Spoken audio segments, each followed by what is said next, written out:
So what has some of these discussions brought out so far?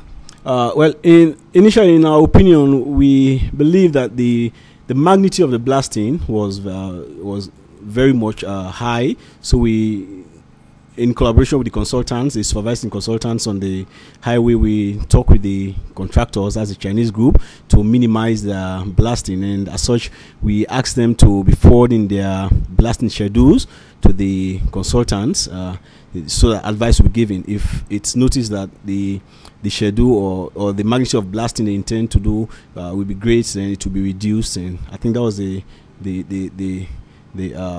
was what we put in place initially. So right now, as we speak, what's been done about this, the people in the community regarding the blasting? Well, I'm not sure what you mean by what has been done with the people in the community. What I've told you is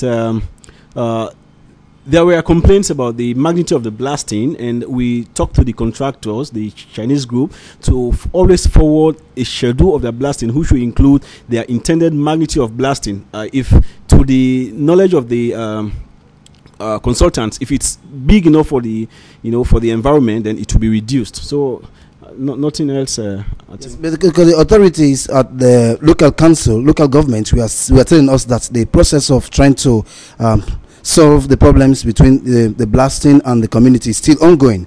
But from what you are saying, it appears as if everything has already been resolved, and that's what you've resolved. I don't know what you mean by what I'm saying is appears as if it's been resolved. You should understand also from my point that what I'm telling you, it's a process, it's not an event. So in actual fact, I'm not telling you that it has been resolved. I've told you we've put a measure in place, which means if the contractors violate that measure, then we'll find ways of regulating it. So it's an ongoing process. We'll be watching them. Okay, what could be some of the ways you may regulate it if the contractors violate? Well, we went into a contract agreement. So if they happen to default, then there are clauses in the contract which should adequately handle them. Maybe one way could be withholding their payments, as the case may be.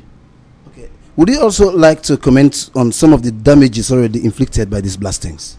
Well, we do not have any comprehensive list of any damage or any comprehensive report of any damage that is going on.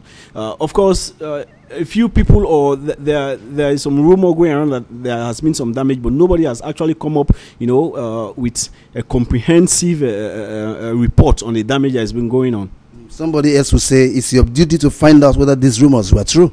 Well, I don't think it's my duty. I think it's if there's a complaint about a problem of blasting, it's my duty to regulate the blasting. And if somebody thinks there's a damage on his or her property, then you bring that forward and we investigate it. So can you please suggest how those people should come out? So where should they seek redress?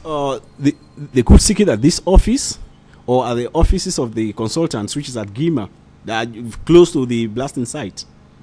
Is there anything else that you like to add for the attention of the audience? With regards to the blasting, well, I think I want them to exercise some restraint. We've talked to the contractors, and we've tried to ensure that the magnitude of the blasting will be reduced such that damage will not be caused in the environment. So I think that's all I'll tell them for now. Exercise restraint is the SLRA's plea, and may be as importunate as the plea of this man. Me now sleep for God's pen. I made the talk. That does really count. So by the beginning, the eyes and so the hamburg, and so the cough serve, they hit us and so no more. This blast will blast. So the problem is, then they say as if I come on here, we don't go to Kanga, we don't go to them place there. Oh, table the Juma, we don't see the post there. Oh, damage. You see, okay, we don't go there. We don't see who's the way damage on this particular issue here. You don't really hamburg we. So signal hamburg we for second that blast there. The hamburg we seriously. If they all people there, so really hamburg we. How we just people there. The one day before we don't put a say no nothing about that day. No, not the first, but that day. This town chief also told me they are planning to write another letter to the council, and that may very likely be the main item of the next meeting, and then another cycle of efforts to resolve the menace will begin. Meanwhile, the people of Dandabu, Grima, Kanga, Bandajuma, Pakoya, Nyangorehu, Gondama, and many other places which are within the closest proximity to the blast sites, will continue to pray for an end to this blasting and its associated problems. The silent prayers on the lips of these villagers now is, May the committees speak now to energize China Railway 7th Group to end this work now and protect their good name. And may we never hear a blast so close to our homes anymore.